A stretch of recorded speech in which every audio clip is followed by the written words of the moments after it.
지난주 우리는 이제 바울이 그 영적인 자랑, 그 전까지는 이제 육체의 자랑에 관련된 이야기를 했다면 이제 자기가 영적인 자랑하는 내용을 살펴봤습니다.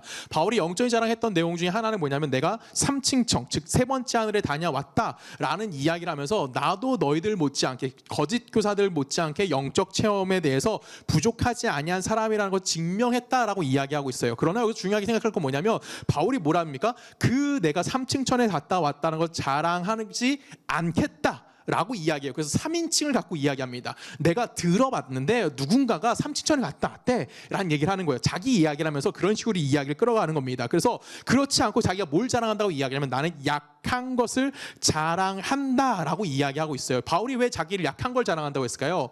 이유는 간단합니다. 뭘 하고 싶은 거예요? 내가 영적인 체험을 한 걸 가지고 하나님 앞이나 세상 사람들 앞에 인정받으려고 하는 것이 아니라 나의 약한 모습 가운데 뭘 하기를 원하는 겁니까? 하나님이 나와 함께 일하고 계시다라는 것을 깨닫고 거고 그것을 세상 사람들 앞에 보여주고 싶었기 때문에 바울은 그런 이야기를 하는 겁니다. 그래서 바울이 내 약한 걸 자랑해 라는 건 뭐냐면 내가 무엇을 인정했다는 거예요. 내 삶을 이끌어가신 하나님의 섭리를 이해했을 뿐만 아니라 하나님이 어떻게 내가 하나님 앞에 어떤 모습을 서야 함을 통해서 하나님이 일하시는지를 그가 분명히 알았다라는 겁니다. 간단하게 얘기하면 자기의 정체성을 바울은 자기의 약함 가운데 두고 있었다라는 것이죠. 그래서 우리가 오늘 본문을 통해서 살펴봐야 될 건 뭐냐면 바울이 이렇게 약함을 두고 약한 모습 가운데 살아가게끔 하나님이 바울에게 허락하신 것이 무엇이냐라는 것을 한번 고민해 볼 필요성이 있다라는 겁니다. 성경을 좀 읽어볼게요. 7절에 보면 이렇게 표현합니다. 여러 계시를 받은 것이 지극히 크므로 이건 여러 계시 누가 받았을까요? 바울이 받은 거예요. 자, 내가 여러 계시 받은 건 너무 많아. 근데 거기서 뭐라고 얘기합니까?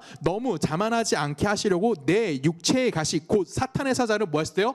주셨으니 이는 나를 쳐서 너무 자만하지 않게 하려 하심이라 라고 이야기합니다. 지금 바울에게 하나님께서 바울이 뭐라 그럴까요?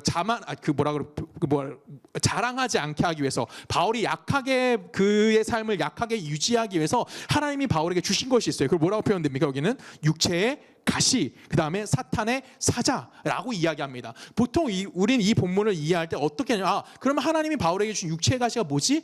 사탄의 사자가 뭐지? 우리는 그 종류가 무엇인지 너무나 궁금해요. 그래서 많은 신학자들이 이야기합니다. 바울이 안질이 있었다, 그렇죠? 바울이 다메섹스에서 예수님을 빛 가운데 만났으면서 그가 안질이 생겨가지고 앞을 잘 보지 못했다라는 표현 나와요. 바울도 그래서 나는 큰 글씨도 크게 쓴다라는 표현도 쓰거든요. 그 정도로 바울이 시력이 좋지 않았다는 말도 있습니다. 맞을 수도 있어요. 그래서 바울이 잘 보이지 않는 상황 가운데 하나님의 복음을 전하려고 하니까 좀 힘들어하는 모습을 가질 수도 있어요. 어떤 학자들은 바울이 간질에 있었다라고 이야기합니다. 예를 들어 볼게요. 제가 주 예수를 믿으면 구원받습니다라고 이야기합니다. 근데 주 예수를 믿으면 구원까지 했다가 간질이 발생한 거예요. 말하다가. 그래서 막 땅에 쓰러져 벌벌벌 떨고 막 침을 흘립니다. 이러면 은혜가 될까요, 안 될까요?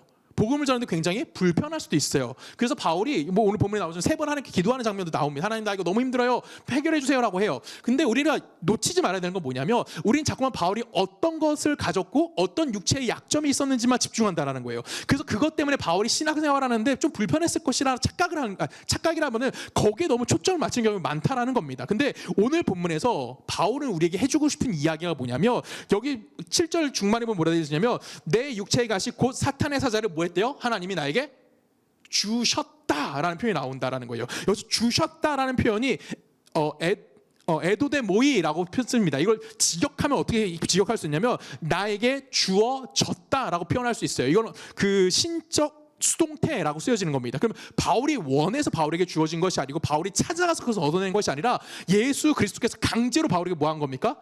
그 사탄의 가시를 그에게 공급해 주었다라는 겁니다. 그 바울은 내가 원하지도 않은데 하나님 나에게 사탄의 사자를 주심을 통해서 그 삶을 살아갈 수밖에 없는 존재를 뭐 했다는 거예요? 그 존재성을 가지고 있게 되어졌다라는 겁니다. 결국 그의 시련을 통해서 하나님이 그에게 요구하시는 것은 뭐예요? 그가 어디 가운데 살아가길 원하시는 겁니까? 사탄의 가시를 가지고 그가 삶을 살아가기를 원하고 있었다라는 겁니다. 그래서 원하시는 건 뭘까요? 정확하게 7절에 보면 다시 한번 읽어볼게요. 7절에 보면 이렇게 표현해요. 여러 계시를 받은 것이 지극히 크므로 너무 뭐하지 않게 하기 위해서 자만하지 않게 하기 위해서. 그 다음에 뭐라 합니까? 나를 쳐서 너무 또 뭐하지 않게 하는데요? 자만하지 않게 하심이라. 지금 바울이 2번이나 자만하지 않게 하고 사람이 나를 모셨다 그러는 거예요. 육체의 가시를 주신 거고요. 나에게 뭘 주신 거예요? 사탄의 사자를 주셨다는 겁니다. 그럼 바울이 받은 사탄의 사자는 결론적으로 그 사탄의 사자를 하나님이 바울에게 주심을 통해서 바울이 요구하는 건 뭐예요? 너 뭐하지 마? 교만하지 마. 너 뭐하지 마? 잘난 척하지 마. 네가 그 일을 했다라고 뭐하지 말라는 겁니까? 착각하지 마. 이 모든 일은 누가 너에게 준 거야? 하나님인 내가, 예수 그리스도인 내가 너에게 뭐란 거야? 허락해 준 거야. 그래서 넌 그 일을 살아갈 수밖에 없어라고 이야기하는 거고, 결론적으로 바울에게 뭘 요구하시는 겁니까? 겸손한 그 삶을 살아가기를 요구하시기 위해서 하나님이 뭘 주셨다는 거예요? 사탄의 가시를 그에게 허락해 주셨다라는 겁니다. 여러분, 인간은 생리적으로 어떤 자들이죠? 교만한 자들이에요. 왜 그럴까요? 여러분, 내가 누군가에게 나 스스로에 대해서 설명할 때 내가 어디 출신입니다를 항상 우리는 갖다 붙입니다. 나는 뭐하는 사람 누구입니다라고 이야기해요. 그리고 이야기를 하는 이유는 뭐죠? 내가 너보다 좀 더 나은 면이 있을 거야라는 이야기를 하는 거예요. 여러분, 명함들 보면은 뭐 회장님들은 그냥 회장 끝나지만 그냥 일반적으로 그냥 좀, 여러분 아시잖아요. 그 명함 파리 많이 하시는 분들 보면 막 엄청 많은 것도 써 있어요. 왜 그게 써 있을까요? 나는 이렇게 많은 일을 한 어떤 훌륭한 사람이라는 걸 사람들에게 자랑하고 싶은 거예요. 이게 인간이 가지고 있는 기본적인 생리적인 모습인 겁니다. 인간은 어쩔 수 없이 자만할 수밖에 없는 거고 교만을 떨 수밖에 없어요. 이런 인간이 뭐 하는 거예요? 내가 누군가 위에 짓밟아야 되는 거고 그 위에 섬을 통해서 나 자신에 대해서 인정받으려고 하는 모습이 기본적으로 모든 인간이 가지고 있다라는 겁니다. 이 부분에 대해서 하나님이 오늘 우리들에게 이야기해 주시는 거예요. 우리 쉬운 예를 하나 들어볼게요. 카이트 서핑이라는 게 있다고 그러더라고요. 그 스포츠 운동 중에 카이트 서핑이라는 게 있다고 하더라고요. 카이트 서핑은 말 그대로 연을 몸에 메고 서핑을 하는 스포츠라고 합니다. 연을 몸에 메면은 좀 더 서핑하기가 쉽다라고 해요. 그래서 사람들이 좀 더 높이 날을 수도 있고 그래서 사람들이 많이 좋아하는 것 중에 하나라고 합니다. 근데 연을 몸에 찼어요. 그럼 바람이 불면 어떻게 될까요? 내가 컨트롤을 잘하면 그 서핑이 정말 엄청 큰 모습으로 나타날 수 있긴 하지만 바람이 너무 세게 불면 어떻게 되죠? 연의 힘에 의해서 날아갈 수도 있고 크게 부상을 입을 수도 있는 거예요. 그래서 그 카이트 서핑 하시는 모든 사람들이 배에 항상 차는 게 있다고 합니다. 뭘까요? 납주머니를 찬다고 해요. 납주머니를 차면 뭐 하는 거죠? 무게가 생기기 때문에 날아가는 것에 대해서 막을 수 있는 거예요. 이게 오늘 본문에 나오는 무슨 얘기일까요?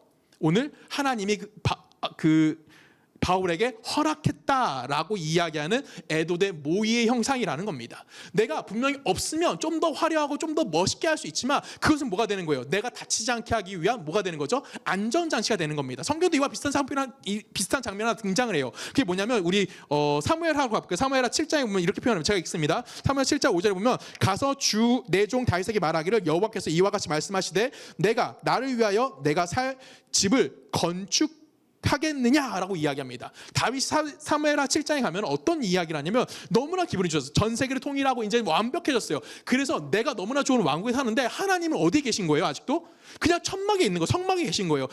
다윗 생각할 때는 내가 하나님을 위해서 이제 화려하고 아름다운 집을 지어주고 싶은 거예요. 그 나단을 찾아갑니다. 영적 거룩함이 생긴 거예요. 진짜 자기는 거룩한 열정이 생긴 거야. 하나님을 위해 내가 집을 짓겠다. 엄청난 일을 해내고 싶다는 거야. 하나님한테 받기만 했는데 이제는 내가 하나님께 뭘 하고 싶은 거야? 무언가 해드리고 싶으면 거룩한 열정이 생겨서 나단 선지자한테 얘기를 해요. 나단 선지자, 내가 하나님의 성전을 짓고 싶어 라고 했더니 나단 선지자도 지어봐 라고 하는 거예요. 그리고 그날 밤에 여호와 하나님께서 나단 선지자에게 했던 말이 바로 7장 5절이에요. 뭐라고 얘기해요? 내가 나를 위하여, 여기 내가 누구예요? 다윗이에요. 내가 나를 위하여 내가 살 집을 건축하겠느냐? 네가 뭐라고 나를 위해서 집을 져줘? 말도 안 돼. 너 그런 거 못해 라고 이야기하는 겁니다. 11절에도 뭐라고 합니까? 전에 내가 사자에게 명령하여 내 백성 이스라엘을 다스리던 때와 같이 아니하게 하고 너를 모든 원수에게서 벗어나 편히 쉬게 하리라. 여호와께서 또 내게 이르시되 여호와가 너를 위하여 뭐한다? 집을 짓고 해요. 그러면 다윗의 집은 누가 지어니고 다윗의 집이라고 얘기하는 다윗의 왕국이겠죠. 이 다윗의 왕국은 누가 유치시겠다는 거예요? 하나님이 하시겠다는 겁니다. 그러면 다윗이 하나님을 위해서 무언가 하는 것이 아니라 하나님이 누굴 위해서? 다윗을 위해서 그 일을 하고 계시다라는 거예요. 분명히 다윗은 거룩한 열정이었어요. 자기가 교만했나요? 아니에요. 거룩한 열정이었다고. 내가 하나님을 위해서 받기만 했던 내가 이제는 하나님을 위해서 내가 힘을 가졌으니까 내가 능력이 있으니까 이제 하나님을 위해서 무언가 할 거야 라고 마음을 먹었다고요. 여러분, 우리 그렇게도 못하잖아. 근데 다윗은 그 정도의 열정이 있다고. 근데 이 다윗을 누가 막은 거예요? 하나님이 막으셨다라는 거예요. 성전 건축하는 걸 누가 거절한 거예요? 하나님이 그를 거절했다라는 거예요. 이 거절하시는 모습이 에도데 모이라는 겁니다. 다윗이 생각해볼까요? 다윗은 그 당시 가장 강력한 나라의 왕이었어요. 그 왕이 하나님의 신전을 짓습니다. 신의 신전을 지어요. 그러면 신전을 아름답게 짓겠죠. 엄청 멋있게 지었을 거예요. 그러면 그 모든 신전의 모습을 보면서 세상 사람들은 누굴 볼까요? 우와, 다윗이 지은 아름다운 하나님의 성전이라고 할까요? 다윗이 지은 성전이라고 할까요? 다윗이 지은 신전이라고 얘기할까요? 누가 보일까요? 하나님이 보일까요? 다윗이 보일까요? 당연히 다윗이 보일 수밖에 없는 거예요. 다윗이 바라볼 수밖에 없기 때문에 하나님 뭐 하시는 겁니까? 다윗의 요구를 거절하셨다라는 겁니다. 강력한 리더십이 있었던 다윗의 그 요구를 거절하심을 통해서 그를 뭐하게 하는 거예요? 하나님 앞에 무릎 꿇게 만드시는 거고요. 하나님 앞에 겸손하게 만드시는 겁니다. 그래서 그 성경학자인 랄프 마틴이라는 사람은 이걸 뭐라면 하나님이 제어하시는 은혜라는 표현을 썼어요. 하나님이 거절했다니까요. 그게 왜 은혜야? 근데 그게 왜 은혜라고 부를 수밖에 없냐면 다윗을 뭐 하는 거예요? 하나님 앞에 교만하지 않게 하기 위해서. 뭐가 되는 건가? 에도데 모이가 되는 거예요. 하나님이 허락해 주셨다고요. 무엇을? 거절하는 것을. 그래서 다윗이 뭐 하자는 겁니까? 교만하지 않게 만들어주고 그의 인생을 겸손하게 살아갈 수 있도록 하나님이 인도하셨다라는 겁니다. 이것이 오늘 바울이 우리들에게 이야기하는 가장 중요한 핵심인 거예요. 바울에게 하나님이 사탄의 사자를 줍니다. 사탄의 가시를 줍니다. 그게 무엇이 중요한 것이 아니에요. 근데 그것을 통해서 바울은 뭐가 되는 겁니까? 하나님이 누구신지를 분명하게 알게 되는 거예요. 내가 아플 때마다 뭘 할 수밖에 없는 거야? 하나님이 나와 함께한다는 걸 깨닫게 되는 거예요. 그럼 바울이 교만해질 수 있을까요?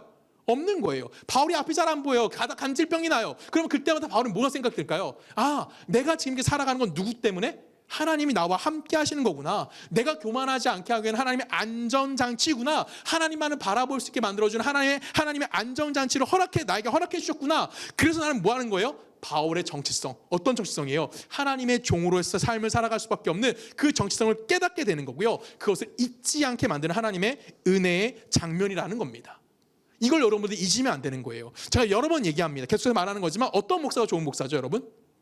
말 잘하는 목사 좋은 목사일까요? 잘생긴 목사가 좋은 목사일까요? 아니면 뭐 학벌이나 아니면 가문이 좋은 목사가 좋은 목사일까요? 아니면 제가 아프니까 건강한 목사가 좋은 목사일까요?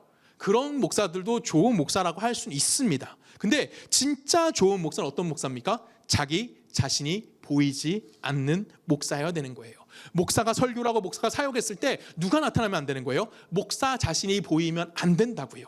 누가 보여야 되는 겁니까? 하나님 한 분만 보이게 만들어야 된다는 겁니다. 그래서 하나님은 어떤 자들을 목사로 세우시죠? 성경을 좀 읽어볼까요? 고린도전서 1장 26절 보면은 형제들아 너희를 부르시면 보라 육체에 따라 지혜로운 자가 많지 아니하며 능한 자가 많지 아니하며 문벌 좋은 자가 많지 아니하도다라고 얘기합니다.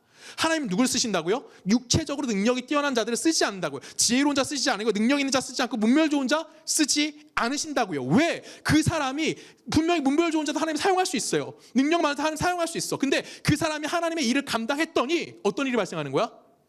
그 사람이 보이는 거예요. 누가 보이잖아요? 하나님이 보이잖아요.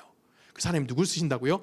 이런 조건이 없는 자를 들어서 하나님이 사용하신다라는 겁니다.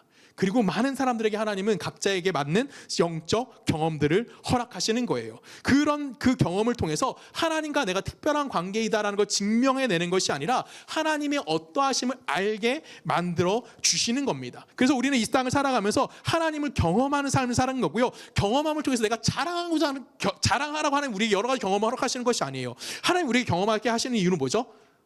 네가 누구인지 알라라는 거예요. 너의 정체성이 무엇인지를 아는 거고요. 너에게 주어진 삶에서 하나님의 주인 되심이 무엇인지를 인정하는 삶을 살아가라고 이야기하는 겁니다. 결론적으로 우리에게 하나님이 많은 걸 경험하게 하시는 이유는 딱 하나죠. 뭐예요? 겸손한 삶을 살아가라는 겁니다. 이것이 누구에게 요구되는 거예요? 목사에게만 요구될까요? 아니에요. 여러분 모두에게 요구되는, 즉 모든 성도에게 요구되는 하나님의 삶이다라는 겁니다. 그리스도인의 삶은 다른 데 존재하지 않아요.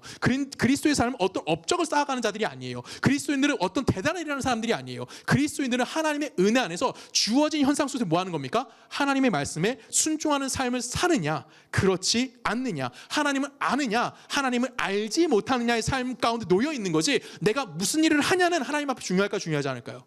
중요하지 않아요. 왜? 이 삶조차 누가 허락한 거예요?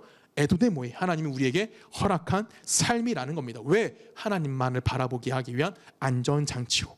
그래서 바울은 이렇게 고백합니다. 12장 6절에 보면 이렇게 표현해요. 내가 만일 자랑하고자 하여도 어린석은 자가 되지 아니할 것은 내가 참말을 함이라. 자, 바울은 내가 정직하게 얘기하고 있어라고 얘기하는 거예요. 근데 거기 중요한 말 나와요. 그러나 누가 나를 보는 바와 내게 듣는 바에 따라 지나치게 생각할까 두려워하여 그만두노라 라고 얘기합니다.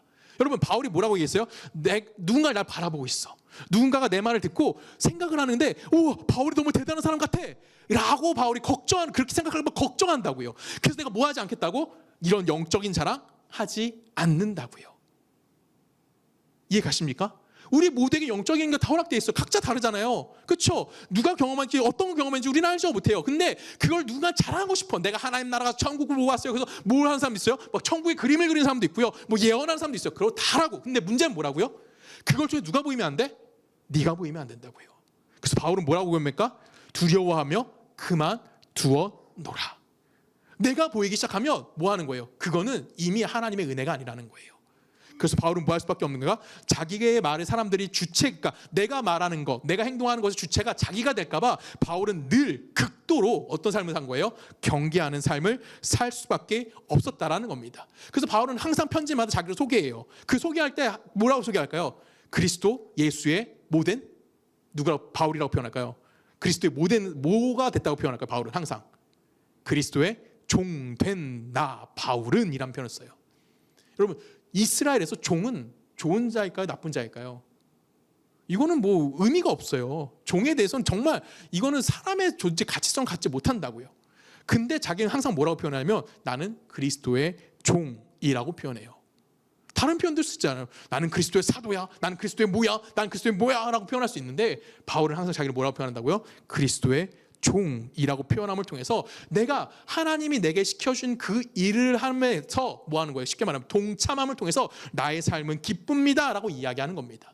그래서 오늘 바울에게 뭘 주셨습니까? 사탄의 사자를 뽑아달라고 바울은 기도합니다. 하나님 앞에. 하나님 나 이거 너무 힘들어요 라고 하지만 그 힘든 것 속에서 바울의 하나님이 그 거절하심을 통해서 자기 자신에게 약함을 허락하신 것에서 바울은 뭘 느끼는 거죠? 감사함을 느끼는 거고요. 그 안에 기뻐하는 거고요. 자기가 뭘 자랑한다고 얘기합니까? 내가 약함을 이 세상 앞에 자랑한다라고 이야기하고 그 약함 가운데 누가 있다고 얘기해요? 그리스도의 강함이 있다라고 고백하고 있다라는 거예요. 여러분 우리 인간적으로 생각해 볼까요? 약한 것이 강할 수가 있을까요? 강한 것이 약한 모습을 갈 수 있을까요? 약한 것이 강하다라고 얘기하는 건 우기는 거예요. 그렇지 않아요? 그렇지 않아요? 자 생각해 볼까요? 우리 김 집사님 할게요. 김 집사님이랑 저랑 이제 싸운다고 칩시다. 제가 힘이 더 세다고 칠게요. 그러면 김 집사님이 나는 약한 자이니까 나는 강한 자인데 난 강한데 약한 사람이니까 맞아줄게 라고 하는 게 맞는 표현일까요? 옳지 않은 거예요. 그거는. 그렇죠? 맞는 말이 아니에요. 약한 건 약한 거고요. 강한 건 강한 거예요. 그렇죠? 이거는 우리가 거꾸로 이야기하면 웃긴 얘기하는 거예요. 쉽게 말하면 지금 바울이 무슨 얘기하는 거예요? 내가 약해. 근데 그리스도가 강해 내 안에서. 이거는 뭐예요? 좀 말이 안 맞는 얘기를 하고 있는 거예요. 약한 건 약한 거, 강한 건 강한 거라고 이야기해야 한다는 겁니다. 근데 중요한 건 뭐냐면 노자의 도덕경에 보면 이런 표현이 나와요. 유약승강이란 말이 나옵니다. 이거는 부드럽고 약한 것을 굳세고 강한 것을 이긴다라는 표현이에요. 이게 어디서 그 노자가 이걸 뭘 보고 얘기했냐면 물이 떨어집니다. 여러분 물은 어떤 거죠? 가장 약해요. 그렇죠? 물은 똑똑똑 떨어지는 물은 정말 약합니다. 톡 치면 없어지는 거고요. 막으면 안 나옵니다. 그 정도 유약한 게 물인데 그 물이 바위에 떨어지는 거예요. 몇십 년을 떨어집니다. 몇백 년을 떨어져요. 그 바위가 어떻게 되죠? 구멍이 나고 쪼개질 때까지의 힘을 갖게 되어지는 거예요. 여기서 말하는 약한 게 강하다라고 이야기하는 것은 단순히 눈으로 보이는 그 어떤 외형적인 것 그것이 약함에 대해서 이야기하고 있지 않다라고 이야기하는 겁니다. 여기서 이야기하는 건 뭐냐면 시쳇말로 얘기하면 이렇게 표현했어요. 지는 것이 이기는 거다. 이건 무슨 얘기일까요? 지는 것이 이긴다라는 것은 우리가 그 안에 무슨 의미를 담고 있는 거죠? 내가 정말 약하기 때문에 저 사람은 지는 거야 라고 이야기하는 것이 아니라 내가 너와 싸우는데 내가 너보다 인격적으로 좀 나니까 내가 겉으로 보기엔 너보다 약해 보일지 모르지만 너보다 인격적으로 뛰어나니까 내가 너보다 좀 더 나은 교양을 갖고 있으니까 너에게 져줄 거야 라고 이야기하는 그런 것과 비슷하다는 겁니다. 그러면 이 모든 것의 싸움에는 겉으로 보이는 덩치와 겉으로 보이는 힘이 모든 싸움의 내용을 가져가는 건가요?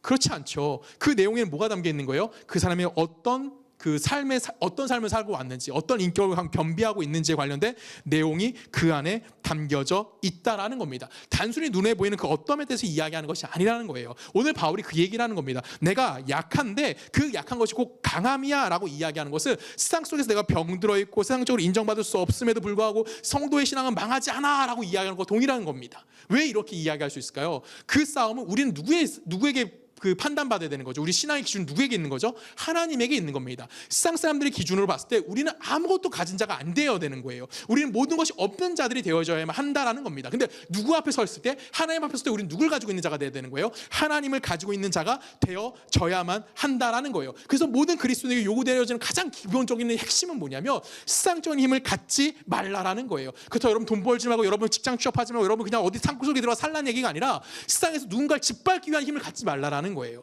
여러분의 주어진 힘을 가지고 그걸 뭐 하라는 거예요? 다른 사람을 세우고 다른 사람을 일으키는 것에 대해서 활용해야지, 누군가를 짓밟게 그 힘을 사용하지 말라는 얘기를 하는 거예요. 우리 그리스도인이 그렇다고 다 가난하게 살고 거지처럼 살라는 얘기가 아니라고요. 하나님 우리에게 허락하신 것 가운데 우리의 그 힘을 가지고 뭐 하는 거예요? 그리스도가 어떠함을 증명하는 자로 살아가려고 이야기하는 겁니다. 여러분의 인생에 주어지는 것을 가지고 우리는 하나님의 기준을 가지고 어떻게 되는 겁니까? 세상 사람들 앞에 서 나가야 하는 거예요. 오늘 바울의 고백이 뭐였습니까? 하나님은 그를 뭘 하지 못하게 한다고요? 자만하지 않게 하기 위해서 사탄의 사자, 사탄의 가시를 그에게 허락해 주셨다라는 거예요. 여러분들에게 하나님이 그걸 허락해 주신다고요. 우리의 삶에 하나님이 오늘 그걸 허락하고 계시다고요. 어떻게? 내가 원하지도 않는데. 어떻게? 하나님의 신적 수동태로 나에게 허락되어져 있는 상태가 되는 겁니다. 그래서 나는 뭐 하는 거예요? 내가 교만하지 않도록 하나님이 나의 삶 속에 개입하셔서 내가 하나님 앞에 겸손한 삶을 살아가도록 허락해 주는 삶을 살아가고 있다라는 겁니다. 오늘 하나님이 바울의 삶에 어떻게 개입하셨을까요? 그리고 그의 삶에 개입하심을 통해서 그가 얻은 건 뭘까요? 우리 9절 말씀 좀 볼까요? 9절은 이렇게 표현해요. 나에게 이르시기를 내 은혜가 내게 족하도다. 이는 내 능력이 약한 데서 온전해짐이라 하신지라. 그러므로 도리어 크게 기뻐함으로 나의 여러 약한 것들에 대하여 자랑하리니 이는 그리스도의 능력이 내게 머물게 하려 함이라 라고 얘기합니다. 바울에게 하나님의 약함을 주신 이유가 뭐라고요? 그리스도가 그 안에 머물게 하기 위해서라는 겁니다. 여기서 또 하나 중요한 단어가 하나 나와요. 어떤 단어일까요? 한번 생각해 볼까요? 어떤 단어일 것 같습니까? 중요한 단어. 아까는 하나님이 허락하다는 단어였어요. 그렇죠? 그 나에게 허락해, 나에게 주셨어 라는 단어였어요. 여기서는 뭘까요? 여기서는 나에게 이르시기를 이라는 표현이에요. 그래서 하나님이 나에게, 예수가 나에게 말했어 라고 이야기하는 부분이거든요. 이게 어떤 헬라어로 쓰냐면 에일에게 모이, 그러니까 모이는 나예요. 나에게 하나님이 말씀하셨다라고, 그러니까 나에게 이르셨다라는 건데 능동태로 쓰여져 있습니다. 그럼 누가 한 거예요? 하나님이, 예수가 나에게 말씀하셨다라는 거예요. 내가 원하지도 않은데 강제로 나에게 말씀하셨다는 겁니다. 그 하나님이 내게 능동적으로 다가와서 말씀하시고 그것을 완료형으로 쓰여 있어요. 그럼 그것이 이루어졌다는 의미를 갖거든요. 신적 완료이기 때문에. 그러면 하나님이 내게 이미 이루어졌다는 거예요. 뭘? 너의 삶의 고통 가운데 있게 함을 통해서 뭘 이루셨다는 겁니까? 내가 너와 함께하는 삶을 이루어가게 되겠다라고 얘기하는 겁니다. 결론적으로 그 완성은 누가 이루시는 거예요? 내가 노력하는 것이 아니라 하나님이 내 삶에 개입하시고 내 삶에 간섭하심을 통해서 하나님이 나와 함께 하신 것을 뭐 하시겠다? 이루시겠다라고, 이루셨다라고 우리들에게 말씀하고 있다라는 겁니다. 그래서 바울은 뭐 할 수밖에 없는 거예요? 약한 것 가운데 살아갈 수밖에 없게 되어지는 겁니다. 여러분 인생에 약점이 다들 존재하리라고 저는 생각합니다. 어떤 사람은 저를 쉽게 예를 들게요. 저는 말이 빠릅니다. 저는 이게 약점이거든요, 솔직히. 강점이라고 생각하는 건 너무 감사한데 약점일 가능성이 훨씬 더 높아요. 근데 요 가운데 하나님 나에게 허락하신 건 뭐예요? 내가 정말 말을 기깔차게 조리 있게 잘했다고 해봐. 그러면 나는 엄청 교만했을 것 같아요. 솔직히. 그렇지 않아요? 나는 그렇게 생각해요. 내가 미안하지만 내가 설교를 막 엄청 못하지는 않잖아요. 그렇죠? 이말 이렇게만 말하는 것도 교만하잖아 벌써. 그렇잖아요. 이미 교만한데 그래요, 나 교만해요. 근데 하나님이 나에게 그걸 허락하시는 거예요. 네가 말이 빠르고 네가 뭐라고 표현할까요? 말이 발음이 좀 새는 한이 있더라도 사람들이 너의 말에 집중하는 것이 아니라 그 안에 담겨있는 하나님에게 집중할 수 있게 만들어주시는 겁니다. 누가 그렇게 한다고요? 하나님이 그 삶을 살아가게끔 하심을 통해서 바울이 완벽해지는 것이 아니라 바울 안에서 하나님이 완벽함을 이루어 주시겠다라고 이야기하는 겁니다. 그럼 바울은 주님이 주신 약함을 받았어요. 원했나요? 아니에요. 하나님이 강제로 줬다고요. 주님이 강제로 그에게 허락하셨어요. 그리고 강제로 또 뭐 하시는 거예요? 주님이 그 완성을 이루어 가시는 겁니다. 근데 그 완전함을 이룬다라는 그 완전함이 뭘까요? 예수와 동행하는 거잖아요. 예수님이, 하나님이 우리에게 보여주신 삶이 무엇죠? 예수가 우리에게 보여준 삶? 보여준 삶이 뭐죠? 예수가 우리에게 보여준 삶이 뭐예요? 능력을 베풀고 사람들 앞에 집중받는 거였나요? 아니에요. 십자가 지는 삶이었고 능력이 있음에도 불구하고 하나님의 말씀에 순종하는 삶, 그 삶은 어떤 삶이었어요? 십자가에 매달려 죽는 삶을 바울 안에 하나님이 완성하시겠다라는 겁니다. 여러분 인생에 누가 그걸 완성하시겠다고요? 하나님이 그 삶을 완성시키시겠다라는 겁니다. 바울이 내가 노력해서 그 삶을 살아가는 것이 아니라 하나님이 내 인생에 개입하심을 통해서 나를 교만하지 못하게 만드시고, 교만하지 못하니까 나는 무능력해, 나는 나약해, 난 누구밖에 필요하지 않아, 하나님의 은혜밖에 필요하지 않아라고 고백하게 만들어 주신다고요. 그래서 내가 뭐 하게 되는 거예요? 그 속에서 하나님이 내 안에 이루시는 예수 그리스도의 고난에 참여하는 자로 내 삶을 채워 주시겠다라고 이야기하는 겁니다. 그럼 난 매일 겸손해요. 나는 오늘도 쓰러지고 오늘도 약한 자가 되는 겁니다. 근데 이 겸손에 뭘 만들어낼까요? 세상의 기준이 아닌 하나님의 기준을 가진 자가 되어지는 거예요. 그러면 내가 겸손했기 때문에, 내가 약하기 때문에 세상이 날 공격할 거란 말이에요. 그 공격 가운데 나는 흔들릴까요? 흔들리지 않을까요? 흔들리지 않는 자가 되어지는 거예요. 이걸 성경에서 뭐라고 표현하면 온유한 자라고 표현하는 겁니다. 결론적으로 하나님이 바울에게 요구되는 건 뭐냐면, 바울을 겸손케 만드신 이유는 그를 온유한 자로 만드시기 위함이라는 거예요. 그래서 겸손은 성경에서는 온유와 동일어로 거의 사용됩니다. 10절 말씀 볼까요? 10절 보면 이렇게 표현돼요. 그러므로 내가 그리스도를 위하여 약한 것들과 능욕과 궁핍과 박해와 공고를 기뻐하나니 이는 내가 약한 그때의 강함이라 라고 얘기합니다. 하나님이 바울을 약하게 만드셨어요. 근데 약하게 만드심을 통해서 어디를 보내셨다고요? 어디로 보냈대요? 바울을? 능욕과 궁핍과 박해와 공고의 자리로 바울을 보내셨다라는 거예요. 그럼 이 자리가, 이 고난의 자리가 바울을 뭘로 만든 자리가 된다고요? 온유하게 만든다라는 뜻입니다. 여러분, 온유하다. 자, 질문해 볼게요. 승교야, 온유한 게 뭐예요? 그렇죠? 이게 우리가 생각하는 온유예요. 마음이 여유가 넘쳐서 아유, 좋은 게 좋은 거예요, 형제님. 아, 괜찮아요. 허허허. 와, 그렇죠. 마음 평화롭게 가지세요. 내가 이렇게 뭐라고 표현할까요? 화를 내지 않는 사람들 온유한 자라고 표현하잖아요. 세상에서는 온유를 그런 식으로 이해를 해요. 근데 성경에서 말하는 온유는 뭘까요? 헬라어로 온유는 뭐라 그러냐면 프라우테스라고 씁니다. 프라우테스는 야생마가 길들여져서 주인의 말씀에 복종하는 상태를 얘기합니다. 이게 온유예요. 여러분, 야생마였죠. 우린 예수를 모르는 우리는 야생마였습니다. 그 우리를 뭐 하셨어요? 훈련시키시는 거예요. 그래서 야생마로서의 삶을 살아가는 것이 아니라 주인의 말씀에 순종하는 말로 바꿔주는 겁니다. 이젠 내가 진말이 되는 거예요. 진말이라는 표현이 맞나? 그냥 내가 주인의 말씀에 순종하는 말이 되는 거예요. 그게 어떤 상태라고요? 온유한 상태라고요. 여러분들은 온유한 자입니까? 온유하십니까? 자, 시선이 온유하세요? 온유하세요? 자, 우리는 여기서 잠깐만 내가 무언가 해야지 온유하다고 착각하는 거예요. 그걸 누가 만들어 주신다고요? 하나님이 내 삶에 개입하심을 통해서 그리스도의 온전함을 내 삶에 채워 주시겠다라고 이야기하는 거예요. 하나님 바울에게 그에게 약함을 허락하셨습니다. 사탄의 가시를 허락하셨고요. 그 주어진 환경 속에서 바울은 누구의 도우심을 구할 수밖에 없는 거예요. 하나님 도와주세요. 이 말밖에 할 수 없는 거예요. 하나님, 내 힘으로 아무것도 할 수 없어요. 나의 삶의 보호자가 되어 주십시오라고 인식하는 삶을 살아갈 수 있도록 하나님이 그에게 안정장치를 허락하시는 거예요. 오늘 여러분에게 주어진 모든 삶이 하나님이 우리에게 온유한 삶을 살아갈 수 있게 허락한 삶이라는 겁니다. 하나님은 나를 목사로 세우셨어요. 그리고 나를 목사로 세우신 이유를 곰곰이 생각해 보면은 저는 이거 같아요. 하나님을 의지하는 자의 삶에 본이 되기를 원하시지 않으실까라고 저는 생각을 합니다. 그래서 저는 지금 제가 아프거나 경제적으로 저희 진짜 어렵거든요, 저희 집이.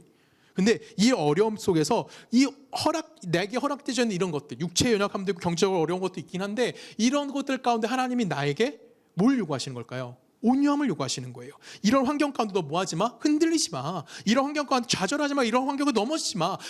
넌 누굴 바라봐야 돼? 이 삶을 허락하신 하나님의 은혜가 무엇인지를 바라봐야 돼라고 이끄시는 거예요. 말씀하시는 거예요. 그래서 나를 어디를 이끄시는 거예요? 그 현장으로 끌고 가서 이제는 내가 세상에서 의지할 수 없는 완전한, 의지할 것이 하나도 존재하지 않는 막다른 길에 나를 딱 세우시는 거죠. 그게 뭐예요? 바울에게 허락한 사탄의 가시인 거고요. 사탄의 사자인 거고요. 저에게 허락된 애도대 모예인 삶을 살아갈 수 있게 우리에게 허락해 주셨다라는 겁니다. 그 안에서 나는 누구에게 순종하는 거예요? 하나님의 말씀에 순종하는 거고요. 온유의 상태로 변화되어져서 그리스도의 능력이 내 안에서 온전하게 되어지는 것을 누구에게 보여주는 거예요? 나에게? 아니에요. 여러분들에게 보여주기 위해서 나를 목사로 세워 이 자리에 세워 놓으셨다라고 저는 생각을 합니다. 그래서 세상의 막다른 곳에 가서 매일 할 수밖에 없는 건 뭐냐면 무릎 꿇고 하나님 앞에 기도할 수밖에 없는 것. 이것이 뭐예요? 하나님 나에게 허락하신 하나님의 은혜이다라는 겁니다. 우리 마태복음 11장 가볼까요? 한 절씩 읽어볼까요? 28절부터 한 절씩 읽습니다. 수고하고 무거운 짐진 자들아 다 내게로 오라. 내가 너희를 쉬게 하리라.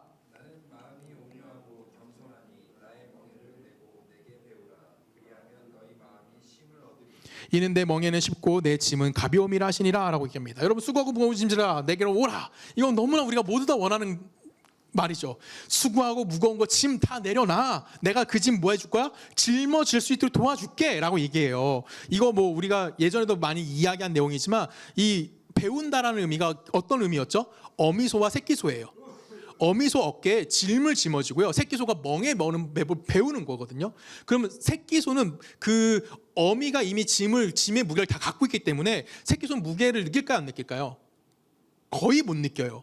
그 대신 멍에 지는 법을 배우는 거예요. 아, 이렇게 해지는 멍에가 내 어깨가 얽혀지는구나. 이런 걸 배우게 됐다고요. 이게 기본적인 거예요. 근데 그 짐을 누가 짊어지겠다고 얘기하냐면 예수가 짊어지겠다고 하는데 그 예수가 짐을 내가 내려놓게 만들어주겠다 말씀하시는데 그 예수가 어떤 예수래요? 어떤 예수예요? 29절에 보면 나는 마음이 온유하고 겸손하다라고 이야기하는 겁니다. 이해가시죠? 예수가 어떤 분이시라고요? 온유하고 겸손하기 때문에 내가 너의 짐을 짊어질 수 있어라고 얘기하는 거예요. 오늘 식으로 우리가 이야기해 볼까요? 오늘 바울 식으로 우리가 이야기하면은 이렇게 이해할 수 있어요. 예수가 자신의 힘으로 짐을 짊어지는 것이 아니라 하나님이 예수 그리스도께서 지는 짐을 질 힘을 허락해 주셨다라고 이야기하는 겁니다. 여러분 예수는 사람입니다. 예수는 완벽한 인간이었어요. 그 예수가 십자가 지는 거 원했을까요? 원하지 않았을까요? 원했어요? 원하지 않았어요? 원하지 않았어요. 겟세마네 동산에 몇 번이나 기도하죠? 3번이나 땀이 핏방울이 될 때까지 기도합니다. 하나님 나 이거 정말 지기 싫어요. 십자가 못 지겠어요. 라고 정말 피땀 흘리면서 기도해요. 그 정도로 예수님 십자가 지는 것이 좋았어요? 싫었어요?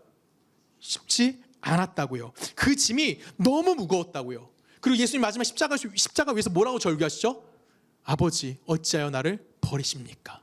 나의 하나님 어찌하여 나를 버리십니까? 절규하셨어요. 그 짐이 너무나 힘들었다고 예수는. 근데 그럼에도 불구하고 주님께서 내 멍에는 쉽고 가볍다라고 한 이유가 뭘까요? 이게 예수의 십자가거든요. 이 내 짐은. 그 십자가 지는 것이 왜 예수를 쉽고 가볍다고 했을까요? 예수가 자기 힘으로 하지 않았기 때문에 그렇다는 거예요. 혼자 그 일을 한 것이 아니라 누가 그 일을 하게 했을까요? 하나님이 그 일을 할 수 있는 힘을 그에게 공급해 주셨다라는 거예요. 성경을 볼까요? 누가복음 22장 갑니다. 한 절 읽게요. 이르시되 아버지여 만일 아버지의 뜻이거든 이 잔을 내게서 겟세마네 동산이에요. 이 잔을 내게서 옮기소서. 그러나 내 원대로 마옵시고 아버지의 원대로 되기를 원하나이다 하시니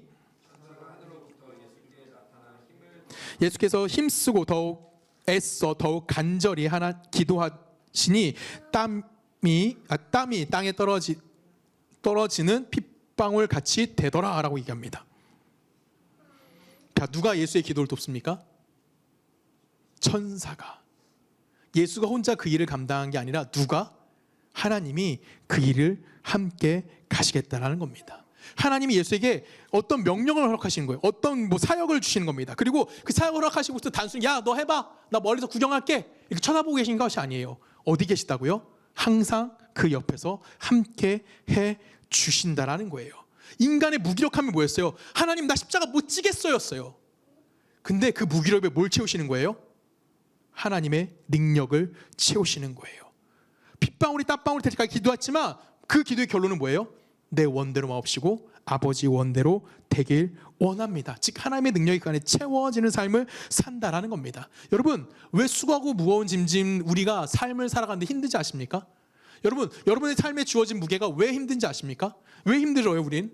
이유는 간단해요. 내가 해결하려고 해서 그래요. 내 힘으로 그 일을 해결하려고 하기 때문에 그렇다는 겁니다. 우린 누구의 힘으로 살아가야 되는 거예요? 하나님의 하나님이 공급해 주는 힘으로 그 삶을 살아가야만 한다라는 겁니다. 근데 우리는 자꾸만 요술램프의 진이처럼 하나님 뭐 하길 원하시는 거예요? 내가 기도하면 짠 하고 나타나서 모든 문제를 해결해 주면 너무 땡칼 것 같은 거야. 그런 하나님이 너무 좋은 거야. 근데 그 하나님이 그렇게 안 하신다고요. 왜?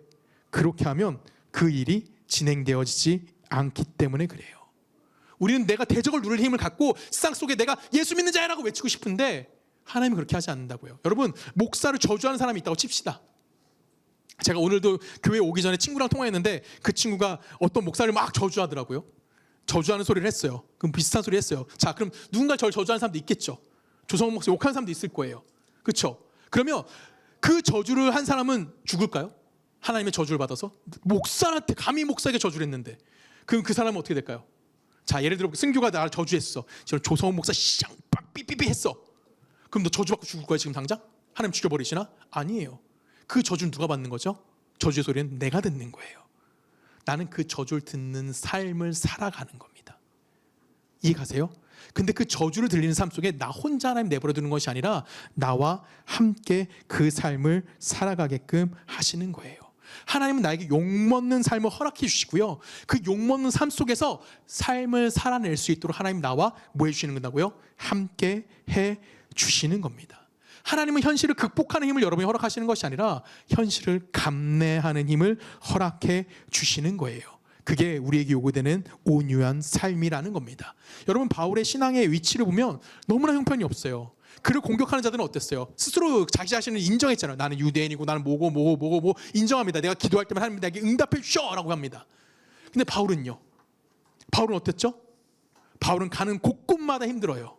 바울은 가는 데마다 파손하고요. 가는 데마다 말 맞고요. 가는 데마다 감옥에 끌려갑니다. 인간으로 볼 때는 전혀 매력이 없어요. 바울을 딱 봤더니 천지를 창조하신 세상을 심판하신 하나님의 종이다? 라고 말할 만한 그 매력이 하나도 존재하지 않는다고요. 근데 바울은 뭐예요? 그 삶 속에서 자신이 약함을 자랑한다고요. 왜? 이 약한 삶을 누가 허락해 주신 거예요? 하나님이 그에게 허락해 주셨어요. 자기 자신을 의지하지 않고 누구의 힘을 살라고요? 하나님의 힘을 의지하며 살아가라고 그에게 그 삶을 허락해 주셨다라는 겁니다.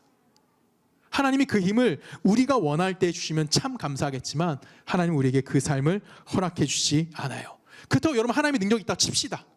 그렇죠? 하나님 능력 있다고 칩시다. 근데 세상 사람들이 그 능력을 보고 우와 소리 하나요? 안 해요. 아무도 우리가 정당한 신앙생활을 한다는 것은 정당한 신앙생활을 함을 통해서 그 누군가가 우리에게 대단한 신앙생활을 하고 있구나라고 이야기하지 않는다고요. 오히려 손가락질 한다고요. 쟤 이상해. 쟤 왜 교회 가서 저 시간을 허비하지? 쟤 왜 교회 헌금하고 저러지? 쟤 왜 저기 낭비하는 삶을 살지? 라고 이야기할 수 있다고요. 우리는 그들에게 인정받는 것이 아니라 누구 앞에 쓰는 겁니까? 하나님 앞에 서야 하는 거예요. 우리는 아무리 신앙생활을 잘한다고 해도 그 세상적인 어떠한 보상도 받을 수 없고요. 세상에 어떠한 보응도 우리에게 주어지지 않는 거예요. 우리는 하나님 우리를 어디로 내보내신다고요? 약한 것들 가운데 우리의 삶을 내어주시는 겁니다. 그럼 그 약함은 우리 신앙인들이 가져야 될 책임이라는 거예요. 여러분, 예수 믿는 거는 내가 약함을 인정하는 삶을 살아가는 거고요. 그것이 내 삶의 신앙의 원리가 되어져야만 하는 겁니다. 왜 그러냐면 그리스도는 세상의 힘과 하나님의 힘을 동시에 가질 수가 없어요. 우리는 양자택일을 해야 되는 거예요. 그럼 하나님의 것을 선택했다면 여러분, 하나님이 이 땅에 심판하시러 이 땅에 오실 때까지 우리는 어떤 삶을 사는 거예요? 예수가 이 땅에 살았던 삶을 살아가는 겁니다. 모욕당하는 삶 사시는 거고요. 거절당하는 삶 사시는 거고요. 핍박받는 삶 사시는 거고요. 죽임당하는 자리까지 몰려가는 삶을 살아갈 수밖에 없는 거. 그것이 우리에게 뭐예요? 허락되어진 하나님의 삶이다라고 이야기하는 겁니다. 그리고 뭘 짊어지는 거예요? 예수가 짊어지던 십자가를 동일하게 짊어지고 그 길을 걸어가는 거예요. 우리는 세상에 마치 없는 자같이 사는 거고요. 우리 세상에서 마치 망한 자같이 삶을 살아가는 건데 그럼에도 불구하고 세상권 하나도 존재하지 않는데 우리 안에 무엇이 존재하게 되는 겁니까? 예수 그리스도로 말미암아 넉넉함이 우리 안에 존재하게 되어지는 거예요. 고린도서 8장 9절에 보면 이렇게 합니다. 우리 주 예수 그리스도의 은혜를 너희가 알거니와 부유하신 이로써 너희를 위하여 가난하게 되심은 그의 가난함으로 말미암아 너희를 뭐한다? 부유하게 하려 하십니다. 예수의 십자가 지심을 통해서 예수가 자신의 모든 걸 내어주심을 통해서 우리 안에 누굴 채우시는 거예요? 예수 그리스도의 삶을 채워주신다라는 겁니다. 여러분, 예수의 부유함을 가지고 있는 지금의 삶 아멘이십니까? 이게 아멘이 나와야 돼요. 우리의 삶은 이미 예수의 뭘 갖고 있다고요? 부요함을 가지고 있다라고요. 우리 마지막 성경 한번 같이 읽습니다. 12장 9절 같이 읽을까요? 시작.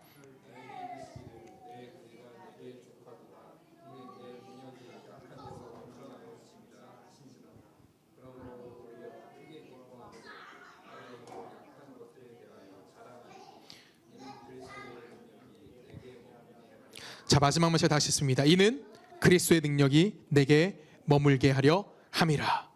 그리스도의 능력이 내게 머무느냐 그렇지 않느냐의 싸움을 우리는 살아가고 있는 겁니다. 여러분이 무엇이 되건, 여러분 무슨 업적을 쌓건 하나님 앞에 중요하지 않아요. 하나님과 함께 살아가고 있느냐로 여러분의 삶은 평가되어져야만 하는 겁니다. 우리의 정당한 신앙생활의 모습은 세상은 알아주지 않습니다. 세상은 우리를 평가하지 않아요. 얼마나 억울합니까? 나 정말 착실하게 살아가는데, 나 정말 바르게 살아가는데 너무 억울할 것 같아요. 근데 여러분, 여기에 속지 마십시오. 우리 이런 거에 속으면 되는 것이 아니에요. 이것을 이기는 힘은 스스로 우리가 약해져야만 하는 겁니다. 내가 스스로 약함을 인정할 때까지 하나님은 여러분 삶의 개입을 멈추지 않으실 거예요. 끊임없이 여러분 삶에 뭐 하실 거예요? 사탄의 가시를 주실 거고요. 여러분 인생에 끊임없이 고통을 허락해 주실 거라고요. 그래서 뭐 하게 되는 거예요? 내가 무능력하구나, 난 누구밖에 없구나, 예수밖에 존재하지 않는다는 자리까지 나를 내어 모실 겁니다. 여러분, 바울 생각해 보세요. 삼치청 갔다 왔다니까요. 얼마나 바라고 싶었겠어. 얼마나 자기 자랑하고 싶었겠어. 근데 바울은 알았어요. 그게 내 능력이 아니라는 것을, 그게 내 자랑이 아니라는 것을. 그래서 그는 그 자랑하고 싶었던 걸 참습니다. 그리고 뭘 자랑하죠? 나는 약해.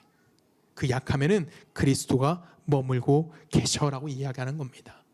여러분, 세상의 평가 가운데 흔들리지 않으셨으면 좋겠습니다. 세상의 평가에 여러분들이 속아 넘어가는 어리석은 자가 되지 않으셨으면 좋겠습니다. 우리는 늘 그리스도의 찾아오심 가운데 있는 자들인 거고요.